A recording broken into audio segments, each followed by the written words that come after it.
Donc, on continue pour l'échelle.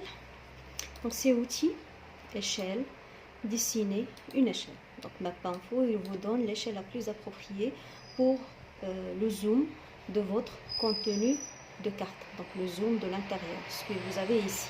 Donc, il nous a donné 20 km. Donc, vous pouvez mettre 30, comme vous pouvez mettre 15. Mais 30, ça peut être un petit peu beaucoup plus important pour votre zoom de carte. Et 15, elle sera un petit peu beaucoup plus petite comme échelle pour votre territoire. Donc, essayez de faire ou bien de laisser les informations par défaut, les informations données par MapInfo par défaut. Et après, lorsque vous allez migrer vers la mise en page, vous saurez est-ce que c'est la bonne échelle, c'est le bon zoom de l'échelle ou non. Ok, donc ici c'est pour la couleur du fond, elle est toujours en noir, donc inutile de la changer, sauf si vous voulez la changer bien sûr. Donc ça reste de votre choix personnel. Ici la couleur du contour c'est noir, mais ici je vous ai dit qu'il faut toujours mettre dans le point 0,6 parce que ici ce trait qui est très fin, il n'est pas très visible dans toutes les imprimantes, donc il est un petit peu flou. Alors pour qu'il soit très visible, il ne faut pas excéder 0,6 jusqu'à 0,7. Si vous allez mettre 0,9, ça peut être avec un grain un peu grossi. Ok, donc et ici donc c'est la police si vous voulez la changer. Sinon toutes ces manipulations vous pouvez les mettre ou les faire une fois que vous avez dessiné votre échelle. Ok, voilà. Donc ici l'échelle, il est donné dans cet endroit par défaut dans MapInfo. Lorsque vous cliquez sur l'échelle, qu'est-ce que vous remarquez? Ok, lorsque vous cliquez à n'importe quel endroit de l'échelle, vous allez regarder dans la barre d'état. Il faut toujours avoir ce réflexe. Il faut toujours avoir votre œil sur la barre d'état et sur vos objets graphiques pour savoir qu'est-ce que vous êtes en train de faire. Ok, donc si vous voulez modifier un objet graphique, donc il faut se diriger vers cet onglet-là où il y a modifiable. Il faut rendre votre couche d'information modifiable pour qu'il vous donne la main pour la modification, surtout pour la symbologie, bien pour le déplacement, etc. Et ici, donc, pour savoir quelle est la couche d'information que vous êtes en train de sélectionner. Donc ici, lorsque je sélectionne l'échelle, je ne suis pas en train de sélectionner l'échelle, en fait. Je suis en train de sélectionner une couche dessin. Elle est encore reconnue par MapInfo en tant que couche dessin. Donc, ce n'est pas une couche d'information finale. Elle n'est pas reconnaissable par MapInfo. Donc, pour qu'elle soit une table d'information, pour qu'elle soit une couche d'information, on doit l'enregistrer au même titre que nous avons fait pour les autres couches d'information, que ce soit surfacique ou bien ponctuelle, que nous avons créées précédemment. Donc, carte, enregistrer couche dessin, c'est une couche dessin nouvelle, sauver, et là on va mettre échelle. Donc lorsque je crée l'échelle dans une carte, il vaut mieux écrire par exemple échelle 20 km. Ok, comme ça, si 20 km n'est pas la plus appropriée à vos, dans la mise en page, vous pouvez recréer une autre échelle à 40 km ou bien à 15 km, etc. Donc ils seront très repérables dans votre base de données ou bien dans votre répertoire de cartes enregistrées. Donc désormais, regardez, lorsque je clique sur un objet de l'échelle, automatiquement je suis en train de sélectionner l'échelle 20 km, pardon. Ok, donc elle est reconnue par MapInfo. Et elle est ici dans le contrôle des couches. Donc ici, quel est le problème? Le problème, c'est lorsque nous sommes sous la projection métrique de Lambert. On sait que la projection de Lambert, elle est un petit peu inclinée par rapport à la projection géographique qui voit à 100% vers le nord, donc verticalement vers le nord. Le Maroc, il est un petit peu incliné lorsqu'il est projeté en Lambert, lorsqu'il est projeté et non pas géographiquement. Donc, je vais ici vous montrer une carte topographique pour bien voir cet aspect-là. Donc regardez, vous voyez, donc ça ce sont les orientations qui existent dans la carte topographique. Ok, Donc ça, c'est le pôle Nord. Donc ça veut dire que lorsque vous êtes en projection géographique, vous avez toujours votre carte ou bien vos territoires qui voient vers le nord. Mais ici, le Y c'est quoi? C'est la projection de Lambert. Donc il est un petit peu incliné par rapport à la projection du nord, à la projection géographique, pardon, donc au pôle nord. Ok, donc le Maroc, il est toujours incliné, et là on peut le voir d'une manière très facile et savoir quelle est la projection qui est utilisée pour le Maroc, surtout lorsqu'on voit que le Maroc il est un petit peu comme s'il est en train de s'endormir avec son ventre, avec on dit toujours que c'est une femme qui est enceinte, qui est en train d'attendre donc d'avoir son bébé. Alors que lorsque le Maroc va vraiment vers le nord, elle est tout droit, donc elle n'est pas inclinée. Et ça se voit aussi, regardez ici, donc les intersections entre les longitudes et les latitudes, ce sont des intersections qui sont vraiment verticales et horizontales, alors que pour les croisillons, donc regardez ici le croisillon, ok, regardez ici, ne serait-ce que visuellement, regardez, nous avons ici deux. Nous avons 570, 571 et puis ici 570, 72. Regardez, lorsqu'on va, elle commence à s'agrandir. Regardez l'intervalle. Elle commence à s'agrandir. Regardez. Vous voyez? Donc c'est un espace qui est beaucoup plus grand pour l'autre. Donc pour le voir d'une manière beaucoup plus visible, donc je vais ouvrir la table que nous avons géoréférencée de Titouan, non de Tanger, pardon. Voilà. Donc je vais mettre couche dessin seulement pour vous montrer la différence entre les deux, ou bien par kilométrage, ou le croisillon. Voilà le croisillon. Voilà. Donc je vais utiliser ici l'échelle. Voilà l'échelle. Donc regardez, entre ce croisillon jusqu'à l'extrémité, nous avons 24,96. Ok, 24,96. Pour l'autre, voilà. Donc la même chose, l'échelle. Voilà. Qu'est-ce que nous avons?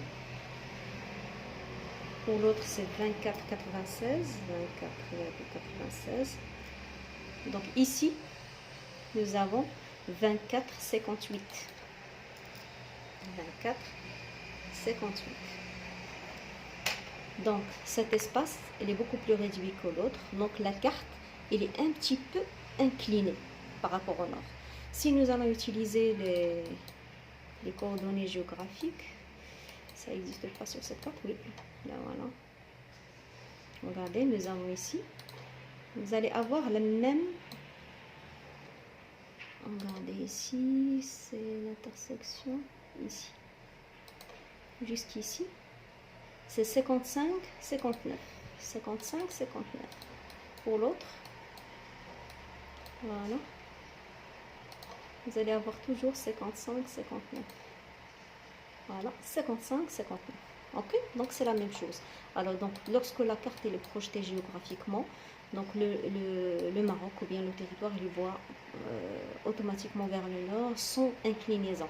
Mais lorsque le Maroc il est incliné, il est projeté donc par Lambert, ou bien projection métrique, ou bien donc elle est un petit peu inclinée.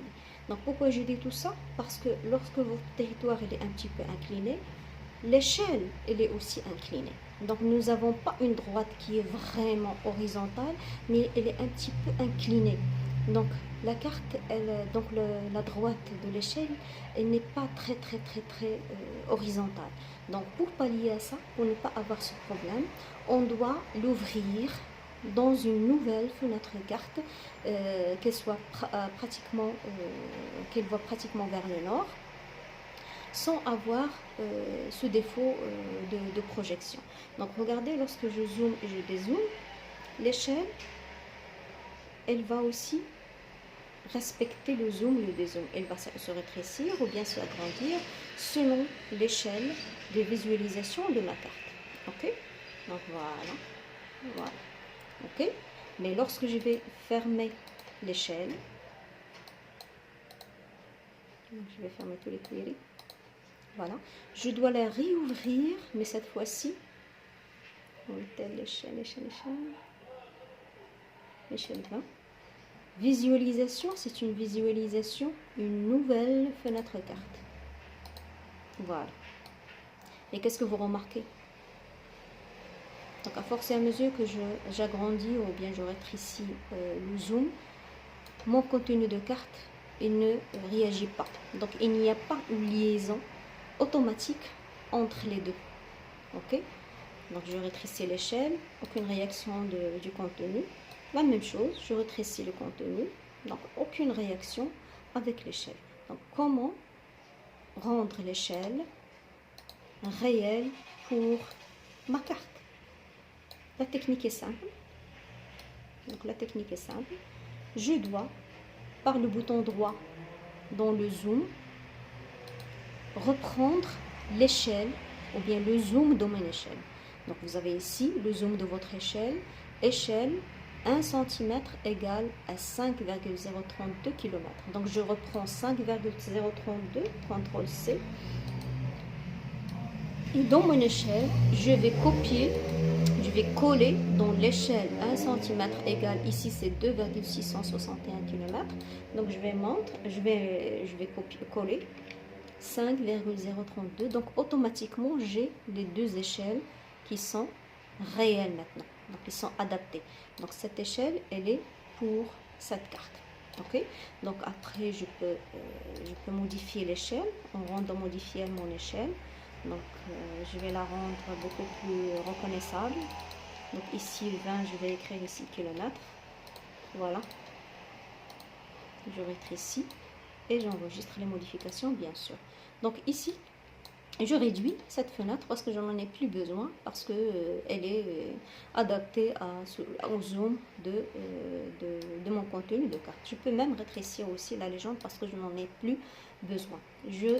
J'enregistre le document. Voilà, je l'ai enregistré. Donc qu'est-ce qu'il nous revient à faire maintenant? Il faut afficher les étiquettes des communes, bien sûr. Ok? Contrôle des couches, dans limite des communes, je vais faire ici étiquette. Ok, donc je suis en train de faire l'étiquetage. Donc je vais étiqueter par les noms des communes.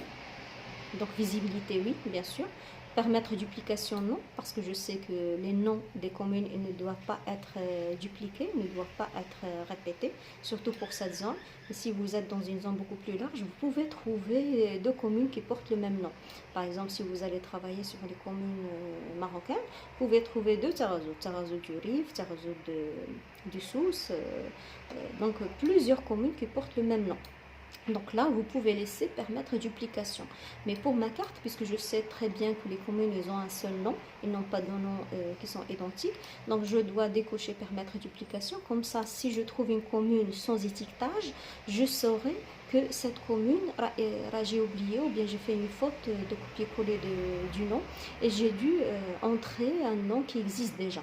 Donc c'est une astuce pour vérifier la réalité ou bien la véracité de vos étiquettes. Permettre chevauchement, c'est-à-dire vous allez permettre le déplacement de vos étiquettes, il faut toujours les coucher. Donc ici, c'est le style de votre étiquetage. Donc 9, on va faire 10 et après on verra est-ce que c'est la bonne taille ou c'est pas la bonne taille. Vous pouvez même ici rectifier la police si vous voulez travailler en Times ou n'importe quelle autre police. Ok, ici c'est la ligne, donc la ligne on verra après comment utiliser ça. Ça c'est la position par rapport au centroïde. Est-ce que vous voulez au centre du centroïde de votre polygone, ou bien au nord, ou bien au sud, ainsi de suite. Donc puisque j'ai fait permettre chevauchement, donc inutile d'utiliser les points d'ancrage parce que je vais les déplacer moi-même selon le placement et selon donc la forme de mon polygone ou bien de ma surface. Ici, suivre les objets lignes lorsque j'ai une couche d'informations linéaires, c'est-à-dire les ZWED, etc. Et il vaut mieux laisser toujours cocher, suivre les objets lignes, comme ça le nom de WED il va suivre la sinuosité de votre WED, etc. Ok. Et je coche ici étiquetage. Donc cette icône-là, ça veut dire la visibilité des étiquettes. Voilà. Donc regardez, nous avons toutes les étiquettes ici. Regardez, voilà, ici et Marchouch ici. Je peux par exemple cliquer dessus 2 fois et mettre pour que j'ai un espace beaucoup plus important. Ok. Là aussi, Tildes, 78 Ulco. Walmas, c'est ici.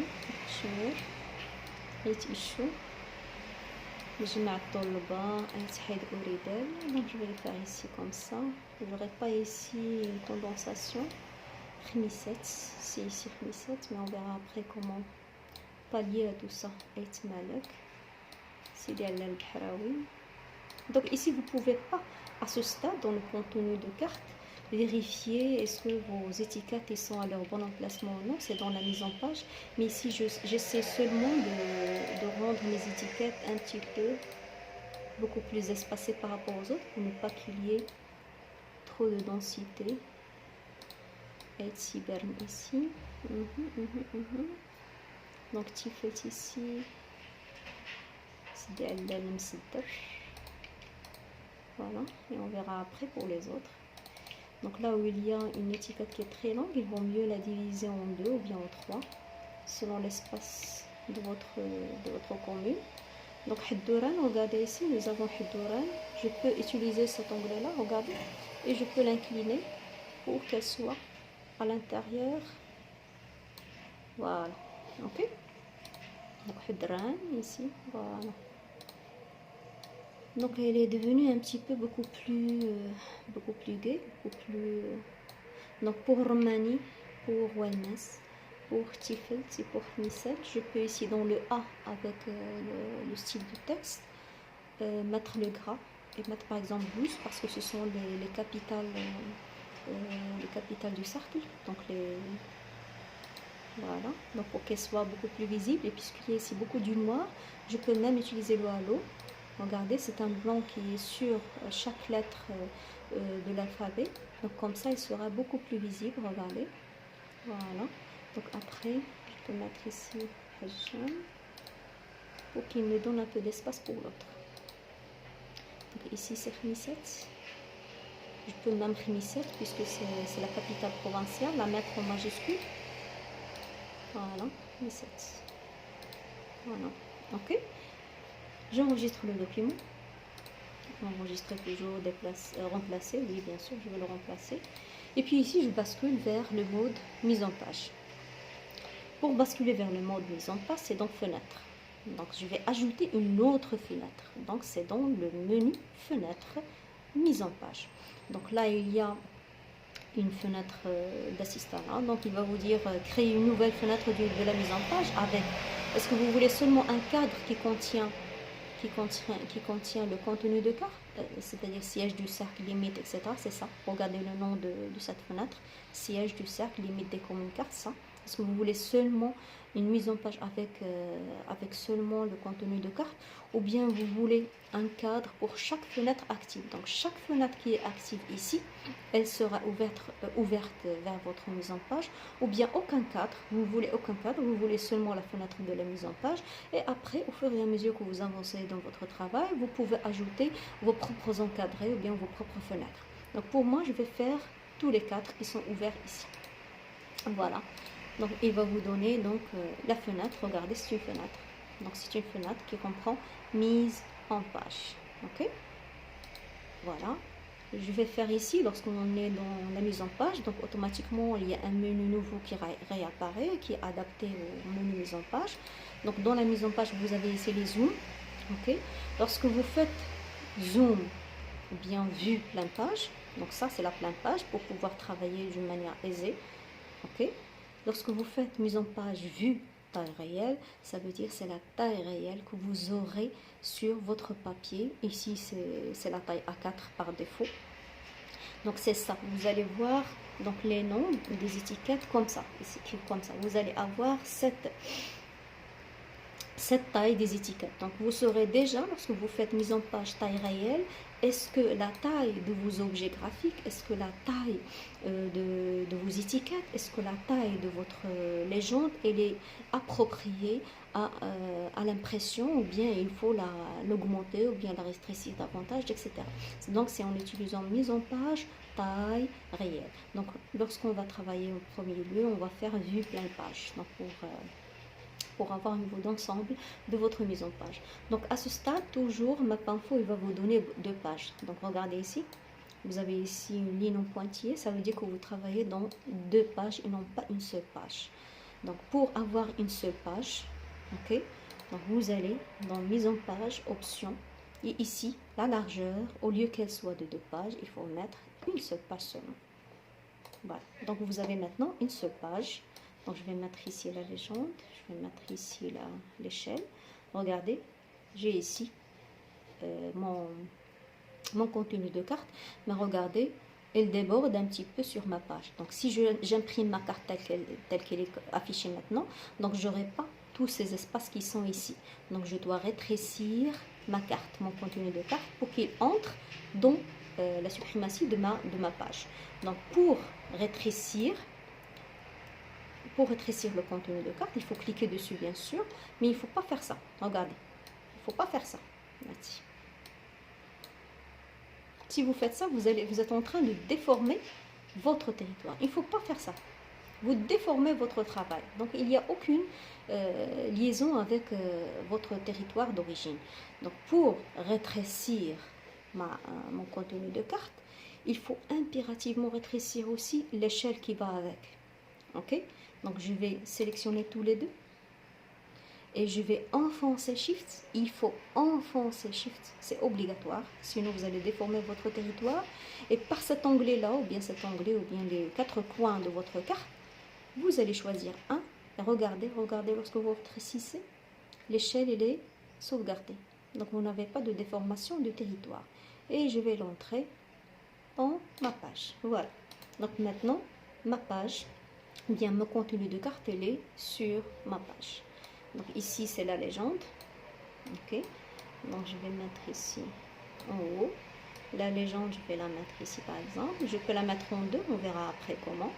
Donc ici c'est l'échelle, je peux la mettre ici par exemple, mais regardez, je vais ici agrandir pour qu'elle soit bien visible. Donc regardez dans l'échelle, toujours ayez le réflexe d'aller dans le style de polygone et d'enlever aussi bien la trame que la ligne, parce que je n'ai pas besoin de ça. Regardez, si je mets par exemple ici la légende, l'échelle, pardon, donc si je laisse la trame, il va me cacher la ligne, ok? Donc il vaut mieux dès le départ, parce qu'on n'a pas besoin de la trame de l'échelle, on a besoin seulement de la droite. Il faut qu'elle soit visible, c'est tout. Donc on n'a pas besoin de la trame. On a besoin de la trame si nous avons par exemple un fond par exemple de cartes satellitaires ou bien de cartes topographiques, etc. Là, on peut laisser la trame blanche pour qu'elle soit bien visible. Mais ici, on n'a pas besoin parce que toute la carte, elle est blanche. Okay. Donc ici, regardez, nous avons la légende qui déborde un petit peu. Il vaut mieux la diviser en deux. Ok. Il vaut mieux la diviser en deux. Donc comment la faire? Donc ici la légende, regardez, je vais mettre tout simplement les sièges ici. Donc ici parce que c'est un seul.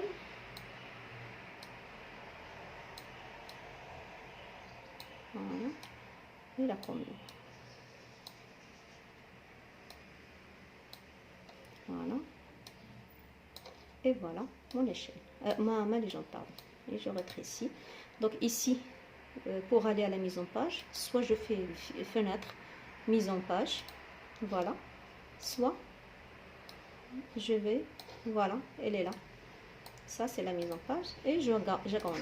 Donc ici, je peux faire la légende. Donc il ne faut pas laisser la légende comme ça. Okay? Il ne faut pas laisser la légende comme ça. Sinon, vous avez une bifurcation visuelle. Il faut que la carte soit bien agencée. Les encadrés doivent être égaux. Pardon. Donc, on doit avoir un encadré qui se marie très bien avec l'encadré de contenu de la carte. Donc, vous pouvez même mettre ici l'échelle pour un petit peu remplir cette partie-là. Ok. Et qu'est-ce qu'il nous revient à faire maintenant? Donc, on doit faire l'impage. Donc, je vais CTRL A pour sélectionner tout, laisser un petit peu d'espace pour le titre. Donc, dans le titre, dans le A avec point d'interrogation, ici dans la barre d'outils dessin, j'ai style texte. Ici, je peux faire par exemple colibri ou bon, calibri, ok. Je vais mettre 14 avec le gras majuscule, pourquoi pas. Sans halo, j'ai pas besoin de halo. Et je vais écrire ici découpage administratif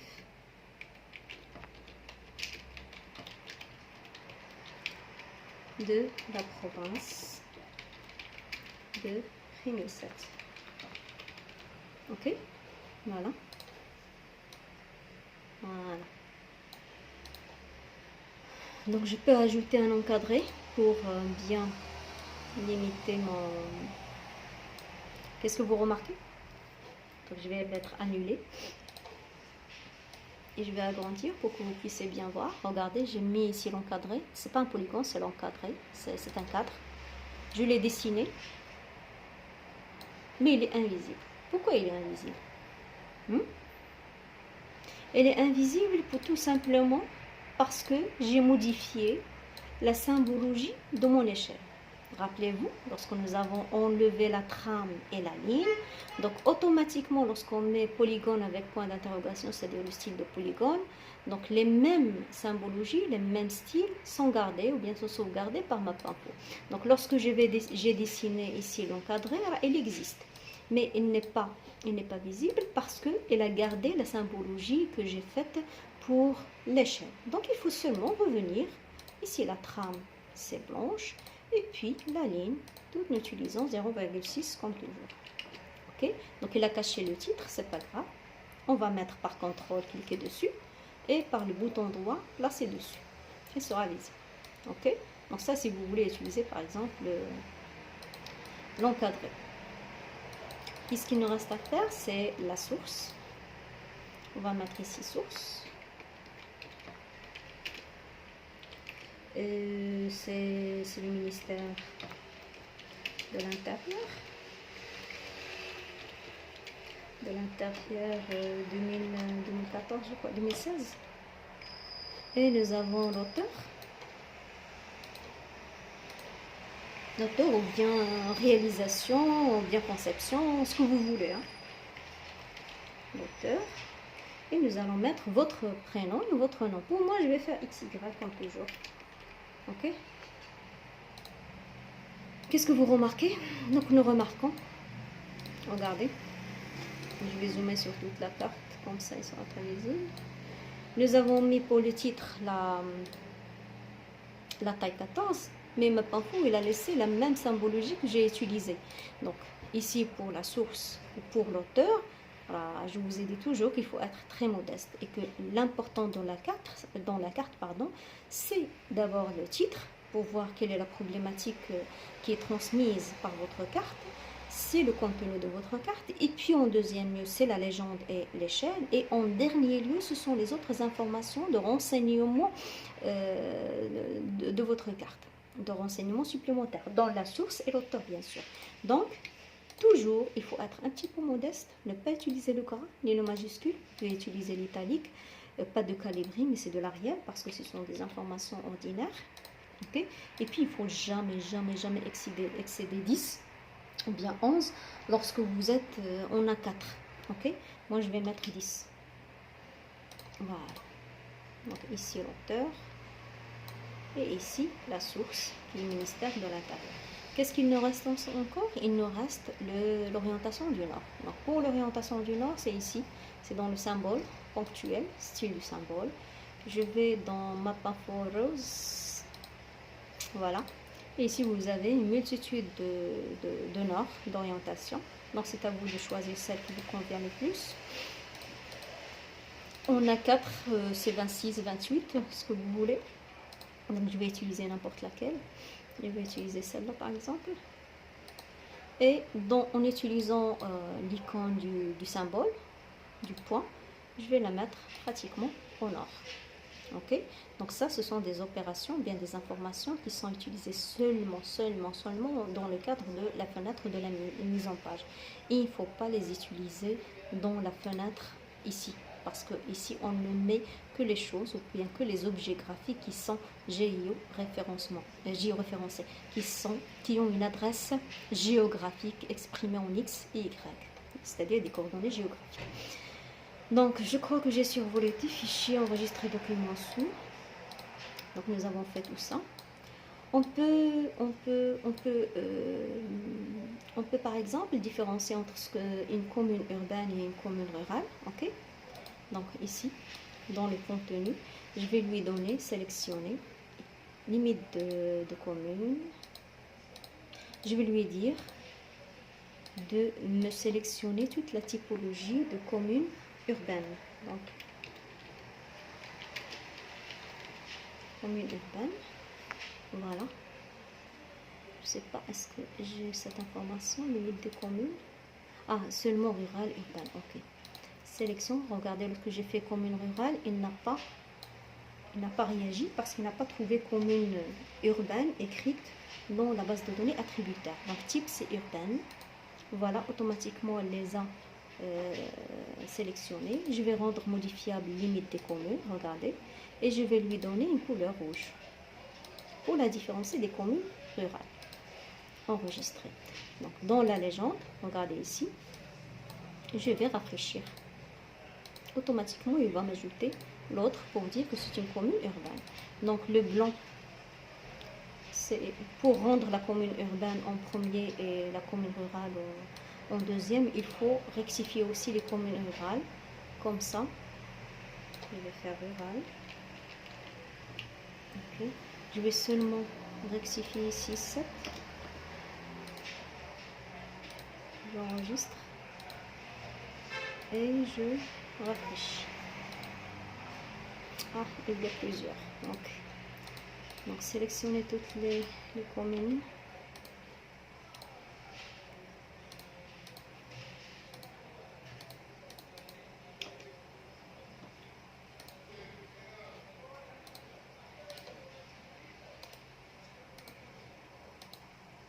Voilà. Ok. Donc je rectifie limite de commune, colonne type égale entre guillemets urbaine. Voilà. Voilà. Je donne une autre couleur.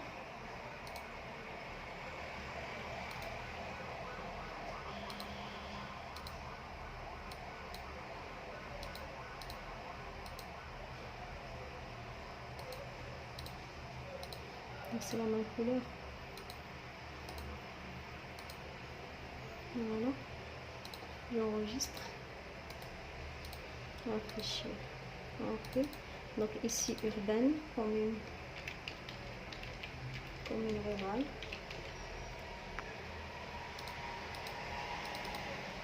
Et commune urbaine. Voilà. Donc ici nous avons les deux. Donc nous avons différencié entre les deux. Donc il est utile de faire figurer les communes urbaines et les communes rurales parce que nous avons cette différenciation ici. Si nous laissons ces deux informations, c'est comme s'il y a une redondance. Donc je vais enlever ça, mais je vais l'enlever aussi de la visualisation sur le contenu. Donc siège de commune urbaine, siège de commune rurale. Donc je vais laisser seulement les sièges de province et du cercle. Ok, donc ça c'est bon. Je réduis, je vais voir la mise en page. Voilà. Donc je mets ici, j'agrandis davantage mon encadré. Et je mets la source au-dessus. Voilà. Donc pour l'auteur, Donc regardez, je vais l'agrandir davantage. Je peux par exemple utiliser ce bouton ici. Regardez ce bouton. Ça me permet d'incliner mes étiquettes comme je l'ai fait pour Hadran.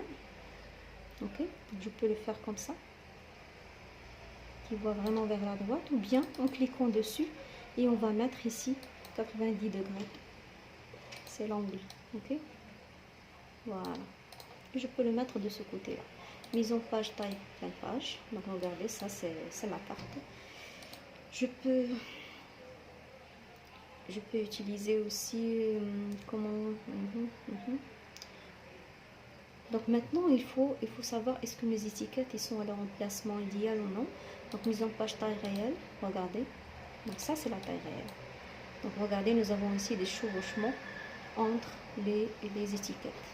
Fichier, enregistrer document sous. Mais là, pour le faire, il faut très bien faire attention, s'il vous plaît. Normalement, regardez, nous avons ici un certain nombre d'étiquettes qui se chevauchent.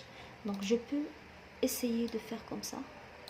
Et puis après, je vais fenêtre, mise en page. Est-ce que de l'emplacement, non, elle chevauche avec l'autre commune. Là, je vais le mettre ici, fenêtre, mise en page. Regardez, ah non, c'est très loin. Ah, encore, c'est des randos. Je vais le faire par exemple comme ça. Et je vais voir ce qu'il est dans son emplacement, fenêtre, mise en page. Oh non, elle s'approche beaucoup plus de Rmisès. Donc j'aurai toujours besoin de faire ce va-et-vient entre ma mise en page et entre mon contenu de carte. Ok, donc pour pallier à ça, pour ne pas être obligé à chaque fois de faire ça, non, on a une astuce. Donc j'enregistre le document et je veux faire cette astuce d'ici quelque peu. Donc on attend que l'appel à la prière finisse pour que je puisse le faire. Donc à très bientôt. Donc on revient vers notre exercice. Donc il faut faire très bien attention pour ne pas être obligé à chaque fois de faire le va-et-vient entre ma mise en page et entre le contenu de la carte. Il y a une astuce. Cette astuce, c'est de nommer les vues ou bien les zooms. Ok, donc pour faire ça, je vais dans outils, gestionnaire d'outils, et appeler un outil qui s'appelle named view. Donc je vais mettre ici dans le titre nommer une vue.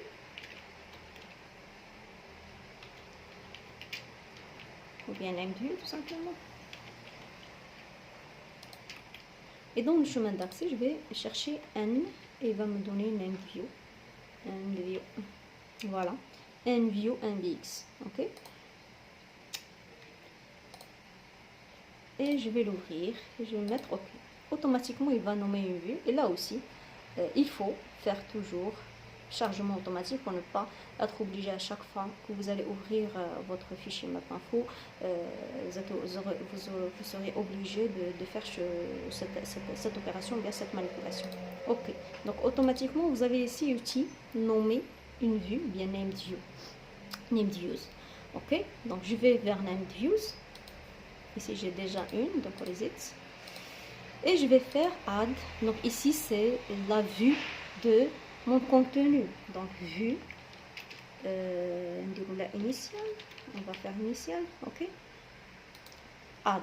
Done. Donc ça c'est enregistré. Mais je dois enregistrer le document pour qu'il prenne en considération cette nouvelle manipulation. Sinon il sera perdu. Ok. Et je vais vers ma mise en page. Ok.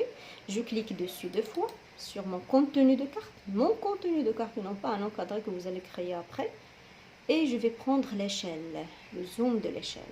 Échelle 1 cm équivaut à 5,65. Je le copie. Ok, donc ici dans le zoom je vais le coller. Voilà. Ok, donc ça c'est le zoom de ma mise en place, c'est mon zoom réel qui va apparaître donc ici je pourrais déplacer les étiquettes sans faire le va-et-vient entre les deux. Donc regardez ici, ici, je peux le mettre de cette façon, ce petit trou ici,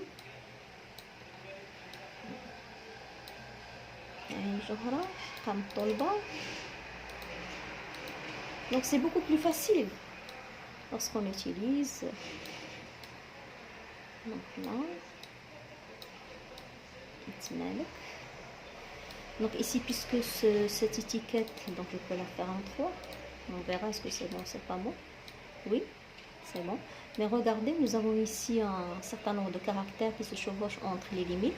Donc je peux mettre le halo, comme ça, le noir, elle sera dégagé par rapport aux autres. Ok. Voilà. Comme ça, on a connaissance d'un certain nombre de communes marocaines. Je m'attends, on va diviser en 2 pour qu'il nous laisse un petit peu d'espace pour les autres, pour que la carte ne soit pas très lourde. Donc ici, c'est là. Là aussi, on va faire le halo parce qu'il se chevauche avec les autres objets en noir. Qu'est-ce qu'il manque? Donc ça, il faut le mettre bien au centre. خميسات il faut, voilà, خميسات رماني والناس ça ici. Marchouche, je peux incliner en utilisant cet angle là. Voilà, marchouche, Romani. Voilà. Donc je peux ajouter donc les étiquettes de cercle aussi, pourquoi pas. Donc je vais désactiver l'affichage des limites des communes ainsi que les étiquettes. Et je vais faire limite des cercles, l'étiquetage par les noms. Et ici, je peux utiliser par exemple en blanc. Regardez cette astuce, elle est très bonne à faire. Non, le halo, je vais faire par exemple le gris ou bien le noir tout simplement. Je vais mettre 12, majuscule. Ok. Permettre chevauchement, oui, mais duplication, non. Ok. Et ok. Donc voilà. Et on verra après est-ce que se chevauche avec les autres informations. Voilà. Regardez. Pour montrer que ça, ce sont les noms des cercles. Ok. C'est bon. J'enregistre. Donc, je vais faire outils. Je vais revenir au zoom de mon contenu de carte. Named view. Ok. Et je vais cliquer 2 fois sur vue initiale. Voilà, ma vue initiale. Donc maintenant, lorsque je vais basculer vers la mise en page, regardez, tout est en ordre. Je n'ai pas à faire toujours le va-et-vient entre la mise en page et mon contenu de carte par l'utilisation de l'outil Named View ou bien nommé une vue. Donc maintenant, la carte elle est en bonne et due forme, fichier enregistré document. Ok. Donc maintenant, je peux l'exporter. Exporter fenêtre, fichier exporter fenêtre. Donc je l'exporte vers le bureau. Et ici, je vais faire JPEG. Ok. Le nom, découpage, ou bien carte 1, ou bien ce que vous voulez. Découpage, enregistrer. Et ici, dans la résolution, il faut toujours mettre au moins 300 dpi. Ok. Lorsque vous faites un travail professionnel, l'imprimeur il va vous demander de faire au moins 600 dpi. Mais à votre niveau, puisque vous êtes seulement des étudiants et vous avez besoin de les intégrer dans vos mémoires de fin d'études ou bien dans vos travaux d'atelier ou bien de stage de terrain, donc il vaut mieux ne pas excéder 350 jusqu'à 400 dpi, sinon vos documents ils seront très lourds à gérer. Donc moi je vais mettre par exemple 300 dpi. Lorsque vous faites 600 dpi, donc il va prendre un peu plus de temps. Donc et regardez, voilà votre carte. Regardez, vous zoomez. Donc tout est bon, tout à son endroit idéal. Regardez. Ok. Dans votre carte, regardez les lignes, ils sont très visibles. Regardez ici la différence entre cette ligne et cette ligne. Nous avons oublié de faire ici 0,6. Regardez comment il est très fine pour la légende alors que pour l'autre non. Vous voyez, donc on a fait une carte de découpage. Il nous reste seulement les coordonnées géographiques que je vais faire dans le cours prochain, Inch'Allah. Ok. Allez, bon courage et essayez de faire toutes ces manipulations et en attendant de faire un autre cours sur les autres cartes que je vous ai livrées lors des dernières séances. Allez, bon courage et à bientôt, Inch'Allah.